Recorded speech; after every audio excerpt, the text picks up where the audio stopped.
Mengapa polisi dipisahkan dari TNI? TNI dan Polri di masa lalu tergabung dalam satu institusi, yakni Angkatan Bersenjata Republik Indonesia atau ABRI. Di masa Orde Baru, ABRI dipimpin oleh seorang Panglima Angkatan Bersenjata atau Pangap yang membawahi 4 institusi, yaitu Angkatan Darat, Angkatan Laut, Angkatan Udara, dan Polisi. Saat itu ABRI juga memiliki tugas ganda atau dwifungsi. Pertama, menjaga keamanan dan ketertiban negara. Kedua, memegang kekuasaan dan mengatur negara.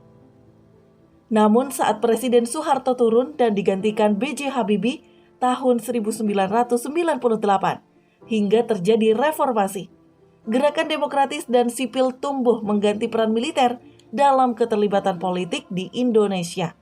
Sehingga pada akhirnya dwifungsi ABRI dihapuskan. Melalui TAP MPR tahun 2000, tugas militer dan polisi pun resmi dipisahkan. Sejak saat itu ketiga angkatan bersenjata, yakni Angkatan Darat, Angkatan Laut, dan Angkatan Udara berubah nama menjadi Tentara Nasional Indonesia atau TNI yang memiliki fungsi untuk pertahanan negara. Sedangkan Kepolisian Republik Indonesia menjadi institusi yang kedudukannya di bawah Presiden Republik Indonesia dan berfungsi untuk penegakan hukum, ketertiban, dan keamanan negara. Sebelum lanjut pembahasan mengenai sejarah dipisahkannya polisi dan TNI, silahkan subscribe dulu channel Digital Memo. Aktifkan juga lonceng notifikasinya agar kamu tidak ketinggalan setiap update menarik dari kami.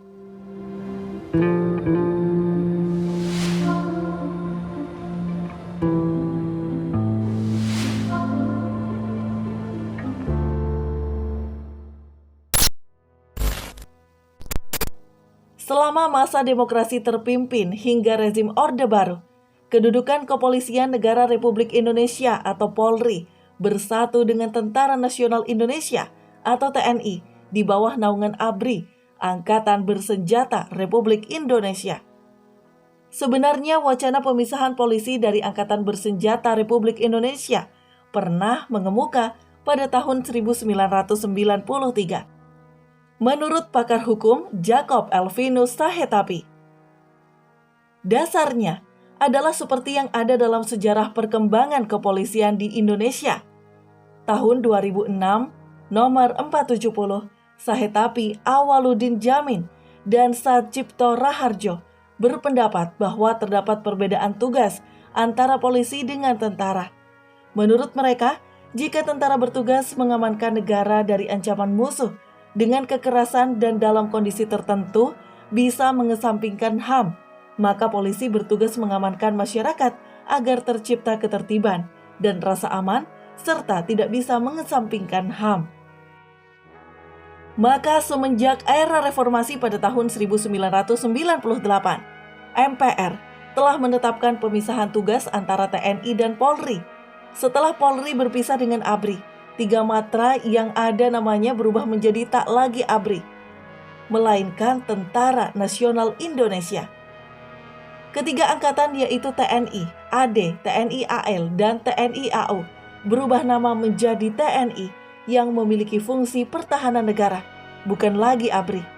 Sedangkan Polri menjadi lembaga yang memiliki kedudukan di bawah Presiden Republik Indonesia yang memiliki fungsi sebagai penegak hukum, ketertiban, dan keamanan negara.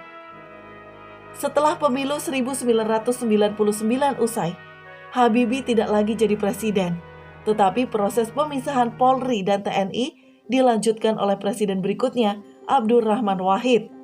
Pemisahan Polri dan ABRI juga tidak akan memberikan hasil yang baik apabila arsitektur kenegaraan tidak disempurnakan, kata Satjipto Raharjo dalam membangun polisi sipil. Perspektif hukum, sosial, dan kemasyarakatan 2007 nomor 7. Sesuai dengan ketetapan MPR nomor 6 MPR tahun 2000 tentang pemisahan TNI dan Polri serta ketetapan MPR nomor 7 MPR 2000 tentang peran TNI dan peran Polri. Polri secara resmi kembali berdiri sendiri dan merupakan sebuah entitas yang terpisah dari militer. Nama resmi militer Indonesia juga berubah dari Angkatan Bersenjata Republik Indonesia atau ABRI menjadi kembali Tentara Nasional Indonesia. Selain itu, lewat penandatanganan Undang-Undang Nomor 2 Tahun 2002 tentang Kepolisian Negara Republik Indonesia, Undang-Undang Nomor 3 Tahun 2002 tentang Pertahanan Negara, dan Undang-Undang Nomor 34 Tahun 2004 tentang Tentara Nasional Indonesia oleh Presiden Megawati Soekarno Putri, tugas dan kewajiban Polri terpisah dengan TNI hingga saat ini.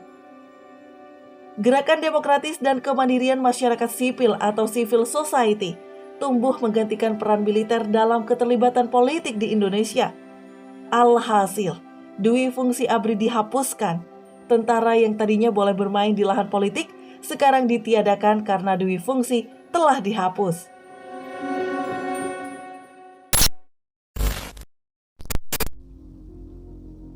Awal mulanya.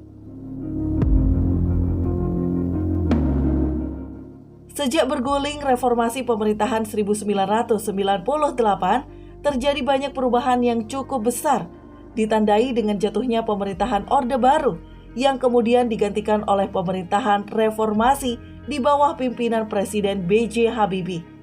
Di tengah maraknya berbagai tuntutan masyarakat dalam penuntasan reformasi, muncul tuntutan agar Polri dipisahkan dari ABRI dengan harapan Polri menjadi lembaga yang profesional dan mandiri, jauh dari intervensi pihak lain dalam penegakan hukum. Sejak 5 Oktober 1998, muncul perdebatan di sekitar Presiden yang menginginkan pemisahan Polri dan ABRI. Dalam tubuh Polri sendiri sudah banyak bermunculan aspirasi-aspirasi yang serupa. Isyarat tersebut kemudian direalisasikan oleh Presiden B.J. Habibie melalui Instruksi Presiden Nomor 2 Tahun 1999 yang menyatakan bahwa Polri dipisahkan dari ABRI. Upacara pemisahan Polri dan ABRI akhirnya dilakukan pada tanggal 1 April 1999 di lapangan upacara Mabes ABRI di Cilangkap, Jakarta Timur. Upacara pemisahan tersebut ditandai dengan penyerahan Panji Tribata Polri dari Kepala Staf Umum ABRI, Letjen TNI Sugiono, kepada Sekjen Dephankam Letjen TNI Fahrur Rozi, kemudian diberikan kepada Kapolri Jenderal Pol Rosman Hadi. Maka, sejak tanggal 1 April, Polri ditempatkan di bawah Dephankam. Setahun kemudian, keluarlah TAP MPR nomor 6/2000. Kemandirian Polri berada di bawah Presiden secara langsung dan segera melakukan reformasi birokrasi menuju polisi yang mandiri, bermanfaat, dan profesional.